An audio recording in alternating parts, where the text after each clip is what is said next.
अजीब से वेश में घूमने वाले, अपने ही अंदाज में मदमस्त, पूरे बदन को शमशान की राख में लपेटे, अपनी जटाएं बिखरे बम बम भोले का राग अलापते जाने किस साधना में लीन रहते हैं।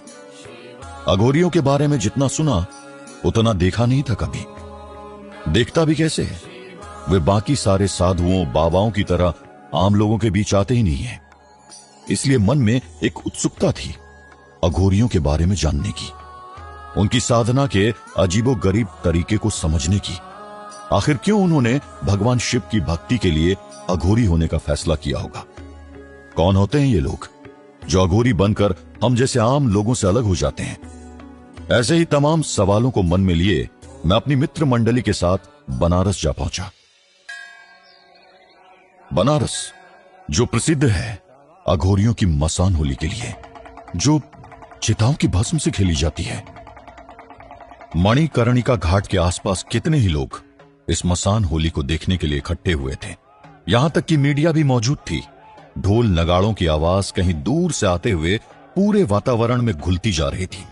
तभी अचानक ऐसा लगा जैसे शिवजी की बारात चली आ रही हो। पहली बार इतने सारे अघोरियों को एक साथ देख रहा था मैं। सब भांग पिए हुए झूमते और शमशान की राख को उड़ाते चले आ रहे थे। ऐसा अद्भुत नजारे को देखकर मुझसे रहा नहीं गया और मैंने अपने दोस्त अमन से कहा, एक बात बताओ, वैसे तो कभी इतने सारे अघोरी एक साथ हम आम लोगों के सामने नहीं आते, फिर ये मसान होली खेलते समय जब पूरी दुनिया इनको देखती है तब इनको अजीब नहीं लगता होगा? देखो कितनी मीडिया इकट्ठी है यहाँ और दुनिया के हर कोने से लोग भी आए हुए हैं। अरे अजीब क्यों लगेगा? देख जरा, वे तो ऐसे मगन होकर होली खेल रहे हैं जैसे उनके सिवाय यहाँ कोई और है ही नहीं। सब कैसे मस्त है। उनको ना ये भीड़ दिख रही है और ना यहाँ खड़ी मीडिया। वे तो अपने भोले बाबा की बारात में नाचते झूमते आगे बढ़ते जा रहे हैं। वैसे भी आज सिर्फ इनकी होली है, हम जैसे बाकी लोगों की होली तो कल होगी और तब देखना एक भी अघोरी नहीं दिखेगा तुम्हें।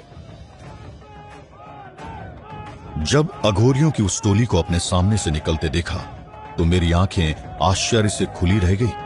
मन हुआ कि जाकर एक बार इन अघोरियों की टोली में शामिल हो जाऊं, मगर उनकी साधना के बारे में जो सुना था वो सोचकर भी मैंने खुद को रोक लिया और अघोरियों की साधना के बारे में सब जान लेने का मन बना लिया। जब मसान होली खत्म हुई और भीड़ छटने लगी तो मैंने अपने दोस्त अमन और सूरज से कहा, क्यों ना हम आज रात यहीं मणिकर्णिका घाट पर रुक जाएं और इन अघोरियों की साधना भी देख लें। अरे ना बाबा ना, मैं तो यहाँ नहीं रुकने वाला। देखो जरा, एक तो यहाँ मणिकर्णिका घाट पर 50 चिताएं जल रही है और फिर रात में यहाँ काफी सन्नाटा भी हो जाएगा।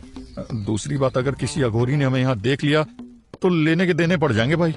अरे ऐसा क्या कर देंगे ये अघोरी? मुझे तो ये ऐसे गुस्से वाले नहीं दिखते। बेचारे अपनी मस्ती में ही मस्त है। नहीं नहीं, मैंने सुना इन अघोरियों का गुस्सा बहुत तेज होता है बाबा, और अगर इन्होंने गुस्से में आकर कुछ भी श्राप दे दिया तो समझो वो सच होकर ही रहेगा। मैं हैरान था क्योंकि मैंने भी ये सब सिर्फ सुना ही था, कभी देखा नहीं था। इसलिए थोड़ी हिम्मत करके बोला, क्यों ना आज की रात हम थोड़ा रिस्क उठा लें और इन अघोरियों को साधना करते हुए देखें।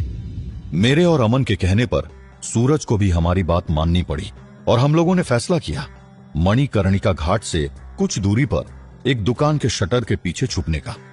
हम सब लोग पूरी व्यवस्था बनाकर रात भर वहां ठहर कर अघोरियों को साधना करते हुए देखने वाले थे। ऐसा लग रहा था जैसे न जाने कौन से रहस्य से पर्दा उठने जा रहा हो। मगर आधी रात तक वहां कोई अघोरी ना आया। ठीक आधी रात के बाद कुछ हलचल हुई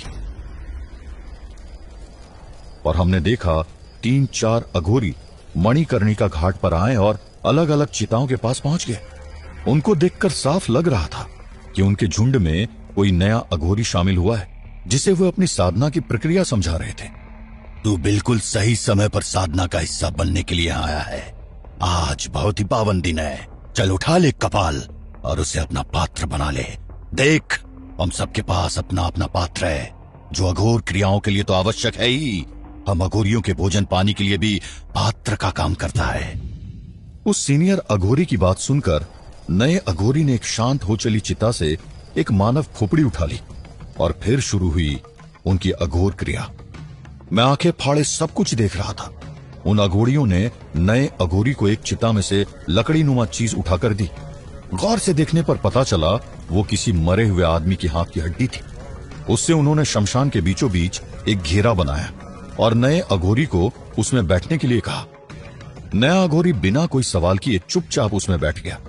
फिर सीनियर अघोरी ने हड्डी से बना शहनाई नुमा एक यंत्र निकाला और उसे मुंह से फूंक मारकर बजाने लगा। शायद यही वो तुतई थी जो अघोरी अपनी साधना के पहले बजाते हैं। इसके बाद बाकी अघोरियों ने चिता की भस्म लेकर उस नए अघोरी को तिलक किया और फिर धीरे धीरे पूरी तरह से उस नए अघोरी को चिता की भस्म से नहला दिया। वे तीनों लगातार कुछ मंत्रों का उच्चारण भी करते जा रहे थे। इसके बाद चौथे अघोरी, जो काफी देर से चिताओं में कुछ ढूंढ रहा था, अपने पात्र में सुलगता हुआ मांस लेकर उस नए अघोरी के सामने पहुंचा। लो, इसे ग्रहण करो और इस सांसारिक मोह, भलाई, बुराई, घृणा जैसी सब चीजों से निर्लिप्त हो जाओ। यही साधना का श्रेष्ठ मार्ग है।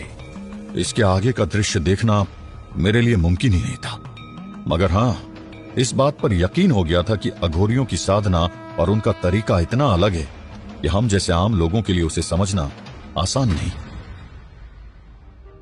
आखिर क्यों अघोरियों की साधना शमशान में ही होती है? क्यों अघोरी बनने के लिए शव का मांस खाना जरूरी होता है? अघोरियों द्वारा की जाने वाली यह साधना इतनी अजीब क्यों होती है? और इस साधना से क्या हासिल होता है अघोरियों को? क्या यह भी शिव भक्ति का एक मार्ग है? इन सवालों के जवाब जानने के लिए सुनते रहिए अघोरी के आगे के एपिसोड्स।